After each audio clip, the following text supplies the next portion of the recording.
Hello friends, welcome to Priyadarshini food court. ఈరోజు మేము potato fry చేయబోతున్నామండి. చాలా అంటే చాలా టేస్టీగా ఉంటుంది. వైట్ రైస్లో డైరెక్ట్గా ఈ పొటాటో ఫ్రై వేసుకుంటే అన్నం అంతా తినేయచ్చు, ఇంకేం అవసరం లేదు, అంత బాగుంటుంది. స్టవ్ ఆన్ చేసుకొని ఒక కళాయి పెట్టుకొని తగినంత ఆయిల్ వేసి హీట్ చేసుకోవాలి. ఈ బంగాళదుంప వేపుడు చాలా సింపుల్గా చేసుకోవచ్చండి. లంచ్ బాక్సుల్లోకి పిల్లలు కూడా భలే ఎంజాయ్ చేస్తారు. పైన క్రిస్పీగా లోపల సాఫ్ట్గా కొంచెం వేసుకుంటే చాలు, అన్నమంతా తినేయచ్చు, అంత బాగుంటుంది. ఈ ఆయిల్లో తాలింపు గింజలు వేసుకుంటున్నాము. జీలకర్ర, ఆవాలు, తాలింపు గింజలు అన్నీ వేసుకొని దంచిన వెల్లుల్లి కొన్ని వేసుకుంటున్నాము. మంచి అరోమా వస్తూ చాలా బాగుంటుంది. ఇప్పుడు ముందుగా కట్ చేసుకున్న ఒక 2-3 ఆనియన్స్, 4-5 పచ్చిమిర్చి చిన్న చిన్నగా కట్ చేసుకొని ఇందులో వేసుకుంటున్నాము. ఒకసారి కలుపుకొని కొంచెం కరివేపాకు వేసుకుంటున్నాము. ఈ కరివేపాకు వేయడం వలన ఈ అరోమా అంతా ఈ ఆనియన్స్కి పట్టి ఆ ఫ్రై భలే టేస్టీగా ఉంటుంది, అరోమాటిక్గా ఉంటుంది.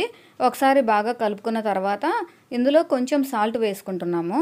సాల్ట్ వేయడం వలన ఆనియన్స్ తొందరగా మగ్గుతాయి. కొంచెం పసుపు కూడా వేసుకొని ఒకసారి బాగా కలుపుకుంటున్నాము.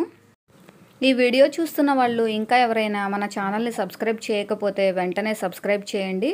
అలాగే పక్కనున్న బెల్ ఐకాన్ని ప్రెస్ చేయండి. అప్పుడు మీరు మన రెసిపీస్ ఏవి కూడా మిస్ అవ్వరు. అలాగే ఈ వీడియోని లైక్ చేయడం మాత్రం అస్సలు మర్చిపోకండి.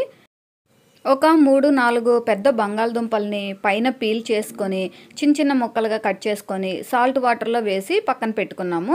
ఆ సాల్ట్ వాటర్ అంతా కూడా స్ట్రైన్ చేసి ఈ బంగాళదుంప ముక్కల్ని ఇందులో వేసుకున్నాము. ఎప్పుడైనా సరే పొటాటోని పైన పీల్ చేసుకొని ముక్కలుగా కట్ చేసుకున్న తర్వాత వాటిని సాల్ట్ వాటర్లో వేసుకోవాలి. అప్పుడు అవి కలర్ చేంజ్ అవ్వకుండా చాలా టేస్టీగా ఉంటుంది. రుచికి తగినంత సాల్ట్ వేసుకుందాము. పొటాటోస్ ఫ్రై అవుతున్నప్పుడే మనం సాల్ట్ వేసుకోవాలండి. అప్పుడు ఆ సాల్ట్ అంతా కూడా ఆ బంగాళదుంప ముక్కలకి పట్టి చాలా టేస్టీగా ఉంటుంది.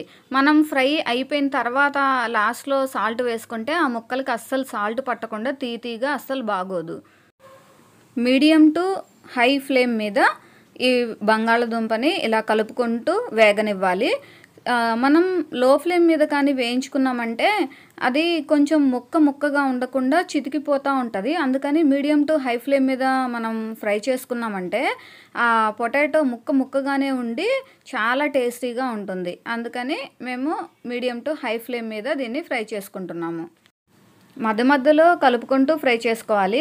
ఒకసారి బంగాళదుంప ముక్కని ప్రెస్ చేసి చూసామంటే తెలుస్తుంది బంగాళదుంప ఫ్రై అయిందా లేదా అని. ఇప్పుడైతే మనం కారం వేసుకుందాము. రుచికి తగినంత కారం వేసుకోండి. పొటాటోస్ చక్కగా ఫ్రై అయ్యాయి. ఈ టైంలో కారం వేసుకుంటే సరిపోతుంది.